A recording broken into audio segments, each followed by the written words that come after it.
Hello दोस्तों, good morning. मेरा नाम धीरज और आप देख रहे हैं धीरज सीटेट एकेडमी। तो चलिए आज की ताज़ा खबर की बात करते हैं। आज है आपका 8 मार्च को टीचर संबंधित या शिक्षा संबंधित जितने भी न्यूज़पेपर होगा हम सब आपके लिए लेकर आए हैं। तो चलिए देरी न करते हुए वीडियो की शुरुआत करते हैं और सबसे पहले आज की हेडलाइन की ओर बात करते हैं। आज का क्या हेडलाइन में, आइए आपको दिखाते हैं। यहाँ पर कहा जा रहा है आपका कि 15 अभ्यर्थियों को सीएम कल देंगे नियुक्ति पत्र। यानी कि आज हो गया आपका 8 मार्च और कल हो गया आपका 9 मार्च। 9 मार्च को बीपीएससी टीआरई 3 और सक्षमता परीक्षा जितने भी स्टूडेंट पास किए उस सभी को कल नियुक्ति पत्र सब दिया जा रहा है। ठीक है, चलिए और क्या है और देख लेते हैं। इधर क्या कहा जा रहा है आपका सक्षमता उत्तीर्ण शिक्षकों की विषय विसंगति दूर करेंगे। ठीक है, चलिए और एक इम्पोर्टेंट खबर है और सभी के लिए खुशखबरी भी है कि अब जो है सीटेट में 82 अंक पर आपको पास माना जाएगा। किसके लिए है तो देखिए यहाँ पे साफ लिखा हुआ, पिछड़ा और महिला अभ्यर्थी 82 अंक पर उत्तीर्ण माने जाएंगे। ठीक है, चाहे आप अत्यंत पिछड़ा हो या आप महिला कैटेगरी में आते हैं तो आपको अब 82 अंक पे पास माने लिया जाएगा। ठीक है, चलिए तो तमाम खबरों को डिटेल्स चलते हैं। उससे पहले कि अगर आप हमारे चैनल पर नए हैं तो चैनल सब्सक्राइब कर लीजिएगा और बेल आइकन दबाना नहीं भूलिएगा। ठीक है, चलिए देखते हैं क्या कहा जा रहा है। सबसे पहले हम सीटेट के ऊपर बात कर ले। आइए देखिए, यहाँ पे साफ साफ लिखा हुआ आपका पिछड़ा और महिला अभ्यर्थियों को अंक जो अब होगा वो 82 अंक पर अब पास माने जाएंगे, उत्तीर्ण माने जाएंगे। ठीक है, देखिए यहाँ पे लिखा हुआ है कि कोर्ट के आदेश के आलोक में घटाया गया अंक। किसके आदेश में तो कोर्ट के आदेश में। पहले जो था 82.5 अंक, यानी कि अगर आप सीटेट में 150 में 82.5 अंक लाते हैं तब आपको उत्तीर्ण माना जाता था। लेकिन जैसे ही कोर्ट का आदेश आया है जिसमें अब आपको 150 में मात्र 82 अंक लाना है, वो भी किसको लाना है, सब कैटेगरी को नहीं लाना है, इस बात को ध्यान रखिएगा। आइए खबर जो आपका पटना से निकल के आ रहा है जिसमें कहा जा रहा है कि शिक्षक पात्रता परीक्षा यानी कि टेट यानी कि सीटेट में पिछड़ा वर्ग, अति पिछड़ा वर्ग और सामान्य महिला अभ्यर्थियों 150 में 82 अंक लाने पर ही उत्तीर्ण माने जाएंगे। मतलब कि 150 में कितना अंक लाना है, 82 अंक। किसको किसको लाना है, इस सभी के लिए नहीं है, पहले भी बता चुके हैं। देखिए अत्यंत पिछड़ा वर्ग और सामान्य महिला अभ्यर्थी के लिए। ठीक है, चलिए और क्या कहा जा रहा है यहाँ पे देखिए, पूर्व में इन वर्गों के लिए उत्तीर्ण होने का न्यूनतम अंक जो था 82.5 था। मतलब इससे पहले जब तक कोर्ट का आदेश नहीं आया था उससे पहले इन लोग का कितना था तो 82.5 था।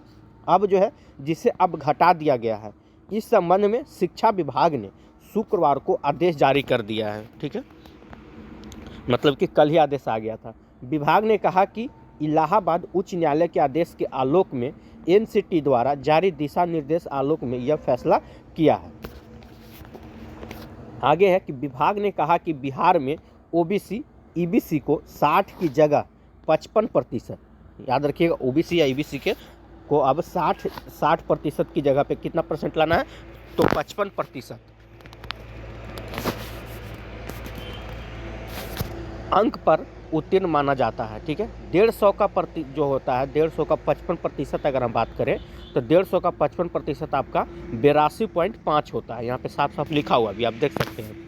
तो 150 का 55% यानी कि 82.5 इस 5 होता है, इसलिए 82.5 अंक उत्तीर्ण होते थे। इस पर न्यायालय के आदेश पर एनसीटी ने 82.5 की जगह अब जो है सिर्फ 82 पर ही उत्तीर्ण किए जाने की बात कही है। कौन तो न्यायालय, मतलब कि कोर्ट के आदेश से। ठीक है, जो कहा जा रहा है कि टीईटी यानी कि टेट में अन्य कोई बदलाव नहीं किए गए हैं। मतलब कि मालूम हो कि बिहार में अनुसूचित जाति एवं अनुसूचित जनजाति के अभ्यर्थी टीईटी में 50% अंक पर उत्तीर्ण माने जाते हैं। ठीक है, और क्या कहा गया है यहाँ पे देखिएगा, सामान्य के लिए याद रखिए जो अगर सामान्य कैटेगरी में आते हैं, ठीक है, उन लोग के लिए उत्तीर्ण का न्यूनतम अंक जो है कितना रखा गया 60%। ठीक है, पहले बोले थे ये सबके लिए नहीं है 55%। ठीक है, ओबीसी ईबीसी के जो है उन्हीं लोग को लाना है 55% यानी कि 82.5 अंक। बाकी सभी के लिए कितना है तो 60% यानी कि आपको 82 प्लस ही लाने पर 82.5 प्लस ही करना पड़ेगा। ठीक है, चलिए आगे देखते हैं।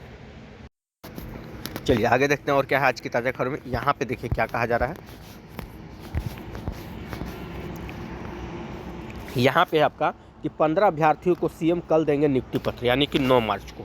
ये खबर आपका मुजफ्फरपुर से निकल के आ रहा है जिसमें कहा जा रहा है कि जिले के 15 अभ्यर्थियों को सीएम नियुक्ति पत्र देंगे। नियुक्ति पत्र लेने वाले अभ्यर्थियों का चयन शुक्रवार को शिक्षा भवन में किया गया है। बीपीएससी तीसरे चरण के कुल, अगर हम बात करें मुजफ्फरपुर जिले की कि बीपीएससी तैयारी 3 में कितने चयनित स्टूडेंट हैं, तो 2112 अभ्यर्थियों को 9 मार्च को पटना जाएंगे। सभी अभ्यर्थियों को पटना में ही नियुक्ति पत्र मिलना है। और क्या कहा जा रहा है, जिले में शुक्रवार को इन अभ्यर्थियों के नियुक्ति पत्र का प्रिंट निकाला गया है, मतलब कि कल ही निकाल लिया गया है। इनमें से 15 को सीएम नियुक्ति पत्र देंगे, मतलब कि 15 स्टूडेंट ऐसे होंगे जिनको डायरेक्ट नीतीश कुमार नियुक्ति पत्र देंगे, जिनमें 8 महिला होगी और 7 पुरुष अभ्यर्थी का चयन किया गया है। मतलब कि जिसको नीतीश कुमार नियुक्ति पत्र देंगे उसमें से 8 महिला और 7 अभ्यर्थी आपका पुरुष होंगे। ठीक है, चलिए आगे कहा जा रहा है कि डीओ अजय कुमार सिंह ने कहा कि सभी कोटि से मंच पर नियुक्ति पत्र लेने के अभ्यर्थियों का चयन किया गया है, मतलब सभी के लिए किया गया है। ठीक है, चलिए और आगे देखते हैं और क्या कहा जा रहा है।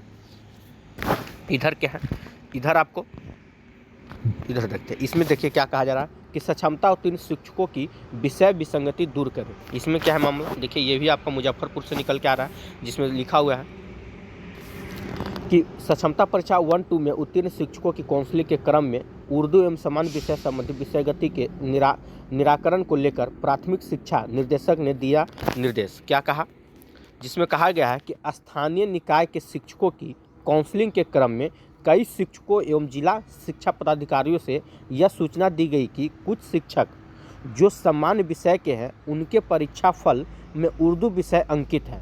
ध्यान से देखिएगा, ठीक है, उर्दू विषय अंकित है, जबकि कुछ शिक्षक जो उर्दू विषय के हैं उनके परीक्षा फल में सामान्य विषय अंकित है। अब इस प्रकार का जो गलतियां हुई है उसमें क्या है, तो कहा जा रहा है इस प्रकार की विसंगति के कारण ऐसे मामलों में औपबंधिक नियुक्ति पत्र निर्गत नहीं करने का निर्देश दिया गया है। इसीलिए कहा जाता है जो आप सब्जेक्ट लेते हैं ऑनर्स और सब्सिडरी की जो बात कहा जाता है ना, इसको थोड़ा ध्यान से देखिएगा। कहा क्या जा रहा है कि निर्देश ने कहा कि इस विसंगति की समीक्षा के क्रम में ज्ञात हुआ है कि परीक्षा समिति के सॉफ्टवेयर में इस प्रकार के अलग अलग विषय भरने का विकल्प उपलब्ध नहीं था। ये तो इन लोग का नाम था। ठीक है, कहा जा रहा है कि यह भी पाया गया कि डीपीओ के स्तर पर आवेदनों के अप्रूवल के क्रम में ही इनका निराकरण करना था। डीपीओ के द्वारा इस पर ध्यान नहीं दिया गया। ऐसे में डीपीओ विषय की गति के कारण काउंसलिंग अवरुद्ध रहने, मतलब ये डीपीओ की गलती है। ठीक है, अवरुद्ध रहने, योगदान अवरुद्ध रहने के मामलों की सूची जिला स्तर पर तैयार करेंगे। ठीक है, तो इस खैर ये तो चलिए बात की बात है, लेकिन जो लोग होते हैं, ठीक है, तो जो लोग होते हैं जिनका ऑनर्स पेपर और जो आपका सब्सिडरी पेपर हो उसको ध्यान से चयन कीजिएगा, हो सके बाद में कहीं तकलीफ ना हो। ठीक है, चलिए तो फिलहाल आज की ताज़ा खबर में यही है, और ऐसा कुछ अपडेट होता तो बीच बीच में आप लोग को हम बताते रहेंगे।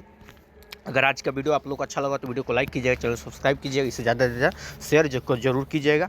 फिर कल मिलते हैं 8 बजे। जय हिंद, जय भारत।